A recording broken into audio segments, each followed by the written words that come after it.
আজকে একটা কথা সবার কাছ থেকে জানতে ইচ্ছা করছে যে কেন এত নার্সদের প্রতি অবহেলা। যদি নার্স না হতাম হয়তো বুঝতে পারতাম না যে মানুষের এতটা ক্ষোভ হচ্ছে নার্সদেরকে নিয়ে। আমারও একটা সময় খুব স্বপ্ন ছিল আমি নার্স হব, সবার মতো আমিও মানুষের সেবা করব। আজও করি, চেষ্টা করি আমার সবটুকুটা দিয়ে ভালো রাখার সবাইকে। কিন্তু তাও জানি না কিছু কিছু মানুষ এমন মনে করে যে নার্স মানেই হচ্ছে একদম খারাপ।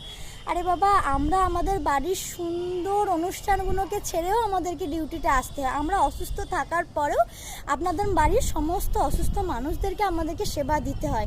নিচে যতই কষ্ট থাকি না কেন তারপরেও আপনাদের মতো বাড়ির অসহায় মানুষরা যারা হসপিটালে অ্যাডমিট থাকে তাদেরকে আমরা সেবা দিই।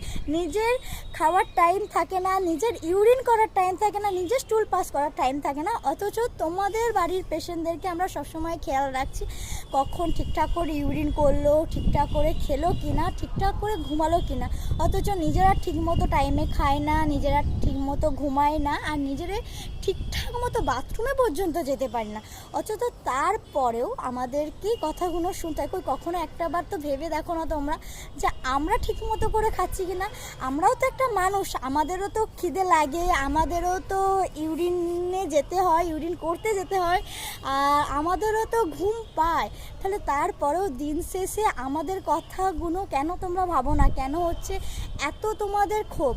তো অনেকে ভাববে হয়তো টাকার জন্য তোমরা নার্সিং এসেছো। টাকার যদি ভাবনা হতো না তাহলে অনেক প্রফেশন ছিল টাকা ইনকাম করা, সেটা করতো। কিন্তু নার্সিংয়ে আসে যারা ভালোবেসে আসে, মানুষের সেবায় নিজেকে যুক্ত করার জন্য আসে।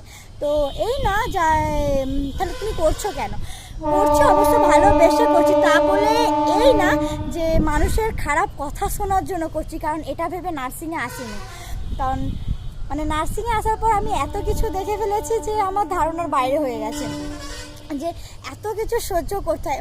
একটা চুপ থাকা শান্ত মেয়েটাও না কথা বলতে শিখে যায় কিছু পেশেন্ট পার্টির খারাপ ব্যবহারের জন্য। কারণ তুমি যখন একদম চুপ থাকবে না, তোমাকে বলেই যাবে, কিন্তু তুমি উত্তর করলে আর কেউ কিছু বলতে পারবে না। কিন্তু তাও চুপ থাকতে হয়, সব কিছু জানা সত্ত্বেও চুপ করেই থাকতে হয়। কিন্তু আমরাও মানুষ, আমাদেরও ফ্যামিলি আছে, আমাদেরও অনুষ্ঠান আছে, আমাদেরও ইচ্ছা করে সবার সাথে ভালো থাকতে। আমরাও আমাদের অসুস্থ বাবা মা পরিবারকে ছেড়ে, সুন্দর ওকেশন ছেড়ে আমরাও আসি শুধু আমাদের পেশেন্টদের এই হাসি মুখটা দেখতে। আমরা চাই না আমাদের কোনো পেশেন্ট খারাপ থাকুক। দিন শেষে যখন হাসি মুখে বাড়ি যায় না, তখন নার্সদের মতো খুশি হয়তো কেউ থাকে না। তাই নার্সদেরকে সবাই রেসপেক্ট করতে শেখো।